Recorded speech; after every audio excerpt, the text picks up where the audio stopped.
c'est une prise de conscience commune de l'un et l'autre. Nous, c'est pour nous rendre compte en fait de comment est élaboré les plans de prévention des risques, les plans d'action et de prévention des inondations, donc les outils de réduction des risques, comment ils sont élaborés, puisque nous on en est en fait les récipiendaires, on les réceptionne. Et puis à l'inverse, je pense qu'on essaye de donner du pragmatisme à la recherche, donc de montrer à la recherche que, voilà, que sur le terrain, les éléments sur lesquels ils travaillent vont souvent beaucoup moins loin, simplifient les choses et font preuve d'un peu plus d'usage courant, on va dire. Okay. Well, I think it's fundamental because you need to have sound science basis to do good planning. So it's really very important. Obviously, it's important that the plans are done by planners and not by committed outside, because they have to be well integrated in the administrative everyday work. But it's important to have the feedback and the input of the knowledge, of the scientific knowledge. I think it's important also for the researchers to have input from people at everyday work on the problems that maybe sometimes they are not so scientific, but more practical, and that we derive from the contact with people, users and stakeholders on the territory. We do not have the ability like the scientists have.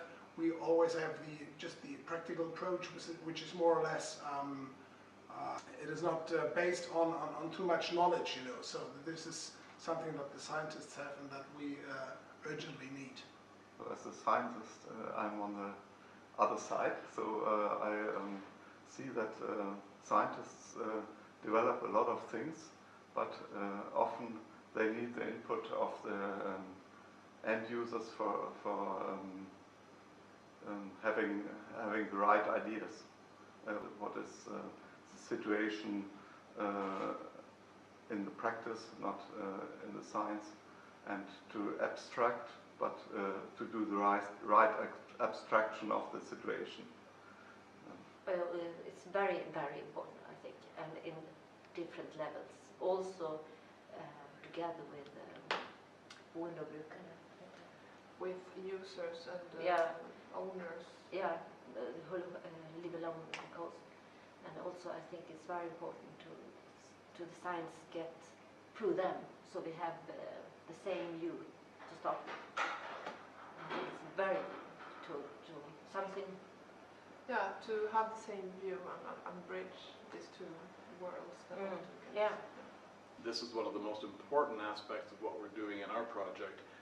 When we set up a sub-project within the CIFTP, we engage the users from the very first steps, that we continue to engage them all the way through, so that we are responsive, we understand their needs and we're responsive to their needs, and we develop our sub-project so that it actually responds to their needs and so that they understand what it is that we're producing. Because we've seen many cases in the past, most recently in the Philippines with the typhoon, where you can make a perfect forecast, but if you don't communicate the information effectively to the end users through the disaster management agencies so that it's understandable at the end, you'll still end up with a disaster, even though you've done your forecasting perfectly. It's key to make sure that the users are engaged from the beginning, and that you build the capacity for them to understand what it is that you're doing. So we hope to develop better techniques, but we also help to better educate the whole chain of the process, so that information can be used appropriately. I think so. That is the only way to take the best decision by the local authorities, because sometimes there are some decisions that are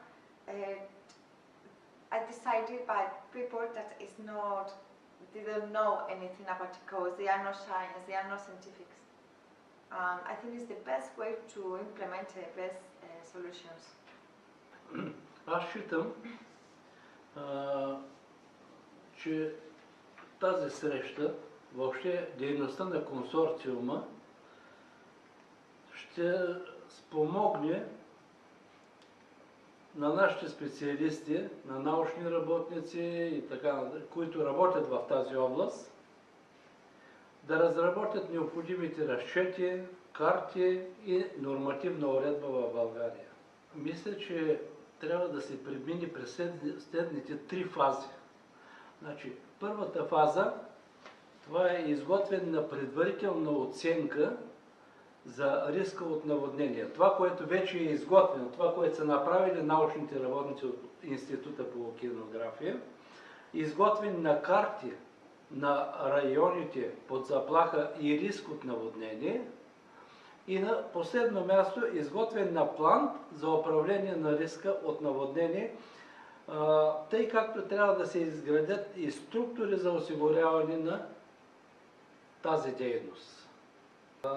Първо, за което вече споменах, трябва да се създаде нужната нормативна база за борба срещу наводненията.